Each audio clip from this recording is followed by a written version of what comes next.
Olá, esse vídeo é dirigido aos alunos da UEMS no segundo ano de Direito Matutino, na disciplina de Direito Civil, Obrigações e Contratos.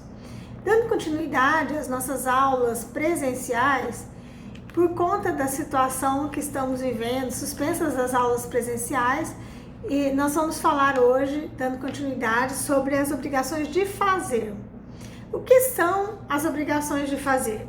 No material que eu enviei para vocês, e na última aula nós já falamos sobre isso, essas obrigações de fazer podem ser constituídas como uma obrigação positiva, em que emprega o ato humano, um fazer, uma tarefa, uma atribuição. Esses atos praticados, constituindo a obrigação de fazer, deve ser uma atividade lícita e possível. Também não pode atentar contra a dignidade da pessoa humana, contra a boa-fé, contra os bons costumes.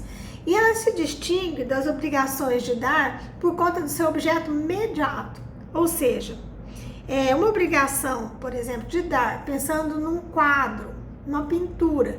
Se ele já estiver pronto e houver uma transação tipo compra e venda, uma doação, é apenas entregar, ou se ela estiver em mãos de outra pessoa, o restituir aquela obra de arte.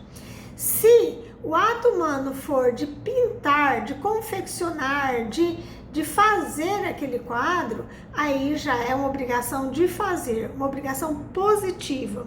Mas na outra aula falaremos sobre as obrigações de não fazer, que é um ato diferentemente da obrigação de fazer, com uma prestação positiva, é uma prestação que a gente deve omitir de realizar. E aí há uma classificação das obrigações de fazer em obrigação de fazer fungível ou infungível. A obrigação de fazer fungível é aquela que pode ser cumprida por uma outra pessoa. Não é uma tarefa personalíssima, que somente aquela pessoa pode cumprir. Por exemplo, se contrata um pedreiro para construir um muro, e aquele muro pode ser construído por uma outra pessoa, pode ser substituído o fazer por uma pessoa distinta. Se assim o for, a gente considera essa obrigação fungível, ou seja, a substituição do devedor originário. Se a obrigação de fazer for intuito personae, ou seja, personalíssima, em decorrência da natureza da obrigação, só aquela pessoa poderia desenvolver aquele ato de fazer, ela é infungível. Por exemplo, quando se contrata um determinado artista famoso para fazer uma obra de arte. Nenhuma outra pessoa poderia substituí-lo naquela obrigação. Quando se contrata um cantor famoso, uma banda específica para aquela determinada festa, ela se torna insubstituível. Se for substituível, a gente diz que é a obrigação de fazer infungível. Se contrata um cirurgião plástico específico, que ele é especialista em corrigir nariz, por exemplo, não outra pessoa poderia fazer, não há possibilidade de substituir? A gente faz essa pergunta, se for insubstituível, se for personalíssimo, é obrigação infungível. Essa classificação é necessária quando nós formos estudar o inadimplemento, o descumprimento de uma obrigação. Então, existe uma relação jurídica com o sujeito ativo, passivo, há um credor ou mais de um credor, mais de um devedor, e há um vínculo jurídico ligado por uma prestação, uma obrigação de fazer. Se existe já essa obrigação de fazer, quais as regras aplicáveis para o seu descumprimento? Então, nesse momento, a gente precisa ver, primeira coisa, se há culpa ou não. Se o descumprimento foi voluntário ou foi involuntário. E se essa obrigação é fungível ou infungível. Essas regras estão no artigo 247, 248 e 249 do Código Civil, certo? Então vamos partir pela obrigação que é descumprida sem culpa do devedor. Quando a obrigação se torna impossível de se cumprir, ou se há uma recusa do devedor, mas não por culpa dele. Há exemplos, por exemplo, um cantor famoso que é contratado para fazer um show em determinada celebração. Se ele fica sem voz, Se é um caso fortuito, uma força maior, todos aqueles voos foram cancelados de forma que um outro voo não chegaria a tempo de cumprir aquela obrigação. Se cai uma ponte, se há uma situação, por exemplo, que nós estamos vivendo, dessa fatalidade do coronavírus, que impede a pessoa de sair de casa. Então é sem culpa dele. O que acontece quando há esse inadimplemento? O código diz que a obrigação resolve-se, ou seja, extingue-se sem indenização. Aqui há que fazer um parênteses quando há um adiantamento de remuneração. Se houve um adiantamento de pagamento, de remuneração, esse adiantamento deve ser restituído para que não seja ferido o princípio da vedação ao enriquecimento ilícito, ok? Então, veja, o artigo 247 diz: incorre na obrigação de indenizar perdas e danos o devedor que se recusa à prestação só a ele imposta ou se torna exequível. Esse caso aqui é a obrigação infungível e quando o descumprimento é voluntário, porque ele, o credor, o devedor, descumpriu a obrigação de forma voluntária. Aí, nesse caso, há que se ver se a obrigação é fungível ou infungível. Então, essa recusa voluntária de cumprir a obrigação, embora o nosso ordenamento jurídico, ele tenha primazia da tutela específica. O que é a primazia da tutela específica? É fazer exatamente aquela obrigação que deveria fazer.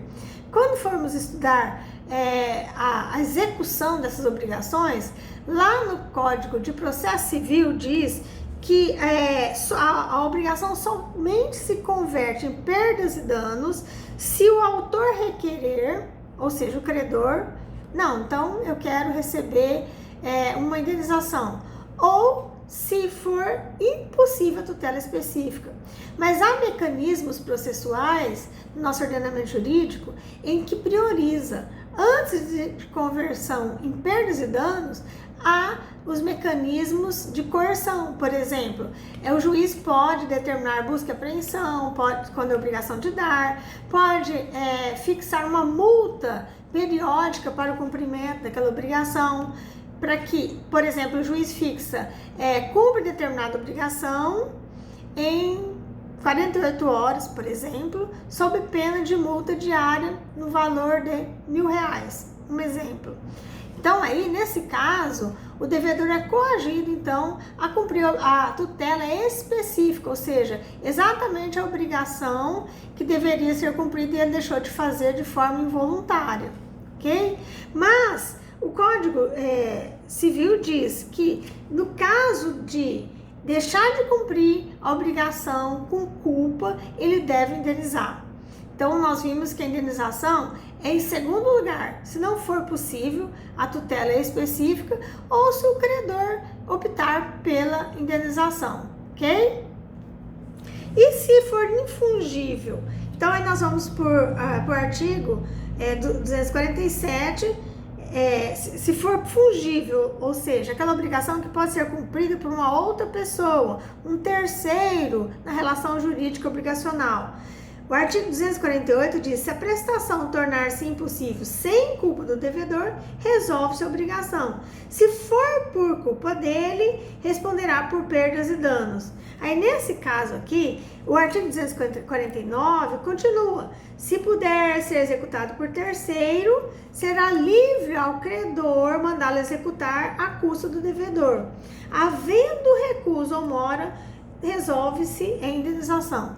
Isso aqui requer um processo judicial.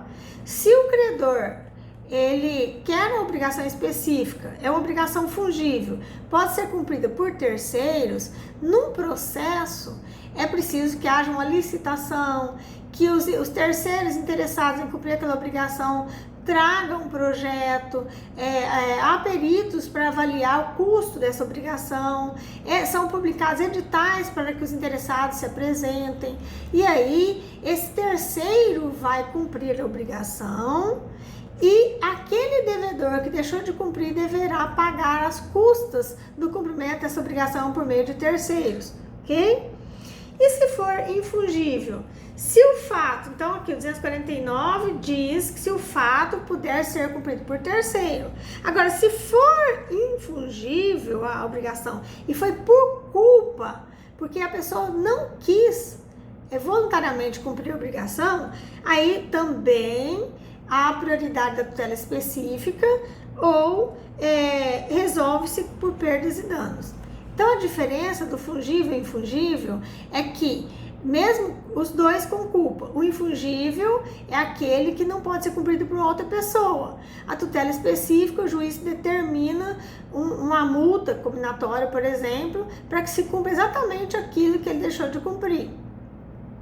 A prestação infungível ou fungível pode ocorrer as duas situações da multa, da tutela específica.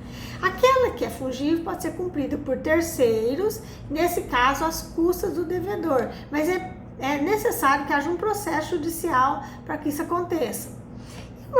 O parágrafo único do artigo 249, ele fala daqueles casos de urgência, quando há uma manifesta urgência, quando a obra ou o serviço a ser prestado, ele requer urgência, não dá tempo de ajuizar um processo judicial e aguardar os atos processuais e o tempo para que esses atos processuais se cumpram, que seja publicado edital, que terceiros se candidatem, apresentem seus projetos, seja avaliado. Então é o caso, por exemplo, de uma necessidade urgente de construir um muro de arrimo para que a casa não caia, para que não haja um desbarrancamento, ou quando há um destelhamento da casa e em época de chuva, não dá tempo. Então, neste caso, o parágrafo único do artigo 249 diz que em caso de urgência pode o credor, independentemente de autorização judicial, executar ou mandar executar o fato, sendo depois ressarcido. Então, como será esse ressarcimento? Se porventura o devedor não quiser ressarcir, ele não quis fazer, há uma urgência, ele não quis fazer, ele descumpriu, ele não efetuou a obra que ele estava obrigada e é mandado um terceiro fazer numa manifesta urgência. Ele não paga, aí é preciso de um processo judicial para o ressarcimento daquela obra que já foi feita. Então, nesse caso, o credor tem que provar que havia uma manifesta urgência. Porque não havendo uma urgência no cumprimento dessa obrigação, é necessário antes que se ajuize uma ação, para que o terceiro faça as custas do devedor, ou que esse devedor seja compelido a cumprir a obrigação sob pena de uma multa periódica, ok? Essas são as obrigações de fazer. No próximo vídeo vamos falar das obrigações de não fazer e o seu descumprimento.